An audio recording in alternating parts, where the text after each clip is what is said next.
नमस्कार दोस्तों। राज्यसभा में सदन का नेता बनाए जाने को लेकर कई लोगों के नाम सामने चल रहे थे, लेकिन अंत में नाम फाइनल कर दिया गया पीयूष गोयल का।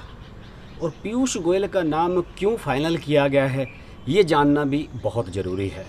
ख़ासतौर से तब जबकि 19 जुलाई से ही पार्लियामेंट का मानसून सेशन शुरू हो रहा है और ये मानसून सेशन बहुत ही इम्पोर्टेंट साबित होने जा रहा है। इसमें सरकार को कोविड-19 की जो दूसरी लहर आई, उसके दौरान जो चीज़ें सामने आई, उसे लेकर विपक्ष टारगेट करने का इरादा कर रहा है। कांग्रेस ने इस बारे में बैठक करके प्लान बना लिया है कि किस तरीके से सरकार को इसमें टारगेट किया जाए, किन किन मुद्दों पर सरकार को घेरा जाए। इसके अलावा अगले साल आने वाले जो विधानसभा चुनाव हैं, उत्तर प्रदेश, उत्तराखंड, पंजाब, उनको देखते हुए भी कुछ डिसीज़न इस पार्लियामेंट सेशन में लिए जा सकते हैं और उसे लेकर सरकार बहुत ही कॉन्शियस है, बहुत ही फोकस्ड है। और सबसे खास बात यह है कि राज्यसभा में सरकार के पास बहुमत नहीं है और इसलिए सरकार को एक ऐसे व्यक्ति की ज़रूरत है जो नेगोशिएशंस कर सके और विपक्ष को साथ लेकर साथ चल सके। क्योंकि पिछले साल आपको ध्यान होगा, जब कृषि बिल पास हुए थे, उन्हें लेकर बड़ा हंगामा हुआ था राज्यसभा में, और जिन परिस्थितियों में वो पास कराए गए थे उसमें वाईएसआरसीपी, बीजू जनता दल, एआईएडीएमके, जो दूसरे ऐसे दल हैं जो एनडीए का पार्ट नहीं हैं, उनको भी साथ लेकर चलना पड़ा था। और उस समय ये बताया जाता है कि सारी निगोशिएशंस विपक्ष के साथ जितनी भी की थी वो पीयूष गोयल ने की थी। हालांकि उस समय सदन के नेता थावरचंद गहलोत थे, लेकिन थावरचंद गहलोत उतने एक्टिव नहीं थे। थावरचंद गहलोत को अभी कर्नाटक का राज्यपाल बनाया गया है और मुझे लग रहा है कि शायद उन्हें कर्नाटक का राज्यपाल बनाया ही इसलिए गया है कि जिससे कैटेगोरिकली उनकी जगह खाली हो सके और किसी ऐसे शख्स को ये कमान सौंपी जा सके जो कि लाइजनिंग में और डीलिंग करने में एक्सपर्ट हो, और इससे बेटर पर्सन, पीयूष गोयल से बेटर पर्सन कोई दूसरा हो नहीं सकता था। पीयूष गोयल पर वैसे भी नरेंद्र मोदी ने हमेशा बहुत विश्वास जताया है। देखिए कैसे, पीयूष गोयल के पास हमेशा महत्वपूर्ण मंत्रालय रहे हैं। जब अरुण जेटली बीमार हुए 2000 मेरे ख्याल में 18-19 की बात है, तो उस समय फाइनेंस और जो कॉरपोरेट मिनिस्ट्री थी वो अरुण जेटली की अस्वस्थता के बाद जो उसका चार्ज था वो दिया गया था पीयूष गोयल को। इसके अलावा उन्होंने एक बजट भी पेश किया था निर्मला सीतारमण के फुल फ्लेज फाइनेंस मिनिस्टर बनने से पहले की मैं बात आपको बता रहा हूँ। और अब जबकि उनके पास रेलवे मंत्रालय जैसा इम्पोर्टेंट डिपार्टमेंट था, तो चूंकि रेलवे मंत्रालय अपने आप में एक बहुत बड़ी जिम्मेदारी है, तो इसलिए नरेंद्र मोदी ने यह तय किया कि वो सदन के नेता अगर रहेंगे राज्यसभा में तो शायद इस काम को ठीक से नहीं कर पाएंगे या समय नहीं दे पाएंगे। इसलिए अश्विनी वैष्णव जैसे लर्नड आदमी को उन्हें रिप्लेस करने के लिए रेलवे मंत्रालय दिया गया और पीयूष गोयल को सिर्फ स्मृति ईरानी से जो टेक्सटाइल मिनिस्ट्री है वो लेकर उन्हें दे दी गई। इसके बाद इसके अलावा पीयूष गोयल के पास उपभोक्ता मामले, सार्वजनिक वितरण प्रणाली और ये वाला जो टेक्सटाइल मिनिस्ट्री है यही उन्हें दिया गया है।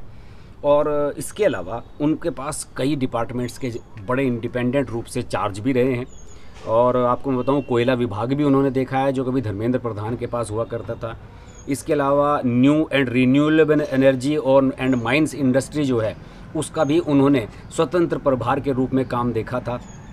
यानी कि जहाँ भी ज़रूरत होती है वहाँ पर उन्हें फिट कर दिया जाता है। वैसे भी पीयूष गोयल जो है एक पॉलिटिकल ब्लड है। उनके जो पिता हैं वेद प्रकाश गोयल, वो भी राज्यसभा के सांसद रहे हैं। अटल बिहारी वाजपेयी की सरकार जब कभी हुआ करती थी उस समय बड़े एक्टिव थे गोयल साहब, और भाजपा के लंबे समय तक कोषाध्यक्ष रहे। और पीयूष गोयल भी मेरे ख्याल में 84-85 में राजनीति में एक्टिव हो गए थे और 35 साल से लगभग वो भी राजनीति में एक्टिव हैं। और पार्टी में जो दायित्व उनके पिता को मिला हुआ था कोषाध्यक्ष का, ये काम पीयूष गोयल भी कर चुके हैं। मेरे ख्याल में जब राजनाथ सिंह और अमित शाह भी जब अध्यक्ष रहे उस समय भी पीयूष गोयल के पास कोषाध्यक्ष की जिम्मेदारी थी। पढ़े लिखे हैं, सीए की और लॉ की डिग्री है उनके पास, और मुंबई से बिलोंग करते हैं। राज्यसभा में जो एमपी हैं वो भी ये महाराष्ट्र के कोटे से ही बने हैं। और ये बताया जाता है कि 1991 के समय जब लोकसभा चुनाव हुए थे उस समय से लोकसभा चुनावों की स्ट्रेटेजी में ये जुड़ गए थे। और इन्होंने सबसे महत्वपूर्ण रोल तब निभाया जब 2014 में नरेंद्र मोदी भारी बहुमत के साथ जीत कर आए थे। उस चुनाव के प्रबंधन में इनका बहुत बड़ा रोल रहा था। वैसे भी इन्हें अभी भी जब नरेंद्र मोदी की सरकार का जो 2019 के बाद का कार्यकाल है, इस दौरान भी पीयूष गोयल ने बहुत बढ़िया तरीके से एक संकट मोचक की भूमिका निभाई है। देखिए, कृषि बिलों को लेकर मैंने आपको बताया कि किस तरह से उन्होंने सबका सहयोग लिया।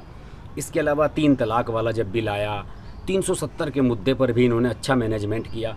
उसी समय से मुझे लग रहा है कि राज्यसभा में इनके एफर्ट्स को देखकर शायद नरेंद्र मोदी की नज़र इन पर रही कि इन्हें अगर सदन का नेता राज्यसभा में बना दिया जाए तो फंक्शनिंग और भी बढ़िया हो सकती है। और इसके अलावा उनके सामने कई बड़े बड़े चैलेंज भी हैं। चैलेंज कैसे? देखिए, जो इस नेता होता है सदन का, ख़ासतौर से जहां आपकी मेजॉरिटी नहीं है, वहां एक बहुत बड़ा महत्वपूर्ण रोल है उनका। और आप सबको ये पता ही है कि कई ऐसे बिल होते हैं जिनमें किसी भी राजनीतिक दल का भले ही डायरेक्ट हस्तक्षेप ना हो या उनका कोई डायरेक्ट इंटरेस्ट ना हो, लेकिन वो कई बार केवल विरोध की राजनीति के चलते रोक दिए जाते हैं कि नहीं साहब, आप स्टैंडिंग कमेटी को भेजिए या फला को भेजिए या इसके लिए एक ग्रुप ऑफ मिनिस्टर्स के हवाले इसको कीजिए, कुछ भी कर सकते हैं उसे डिले करने के लिए। ऐसे मौके पर अच्छा सदन का नेता बढ़िया मैनेजमेंट कर सकता है और ये पीयूष गोयल ने साबित किया है। आपको याद होगा जब कृषि कानून बन गए और उसके बाद किसान आंदोलन शुरू हो गया, तो उस समय जब मंत्रालय के साथ बात चल रही थी, कृषि मंत्री नरेंद्र तोमर जब बात करते थे किसानों प्रतिनिधिमंडल के साथ, तो पीयूष गोयल को भी उनके साथ नरेंद्र मोदी ने लगातार रखा। उन्हें शायद इस नरेंद्र तोमर पर भरोसा नहीं था कि वो इस तरीके से काम ठीक से कर पाएंगे। हालांकि किसानों ने इसका विरोध किया था कि पीयूष गोयल को इसमें क्यों बुलाया जा रहा है, लेकिन जब पीयूष गोयल लगातार मीटिंग्स अटेंड करते रहे तो उसके बाद उन्होंने किसानों का जो क्या कहना चाहिए कि एक तरह का विश्वास है वो जीत लिया और किसानों को लगा कि हाँ, ही इज़ द मैन, ये आदमी है जो हमारा काम सही करा सकता है, इसलिए इनका बातचीत में रहना ज़रूरी है।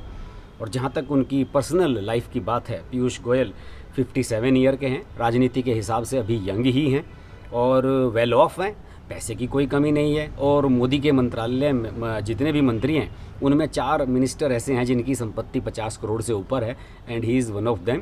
पीयूष गोयल उनमें से एक है, उनकी पत्नी उनसे भी ज़्यादा पैसे वाली हैं और कई फ्लैट्स हैं, बच्चे विदेश में पढ़ते हैं, यानी कि फुल टाइम पॉलिटिशियन हैं और पूरा समय दे सकते हैं राज्यसभा में अपने आप को एकदम फ्री होकर।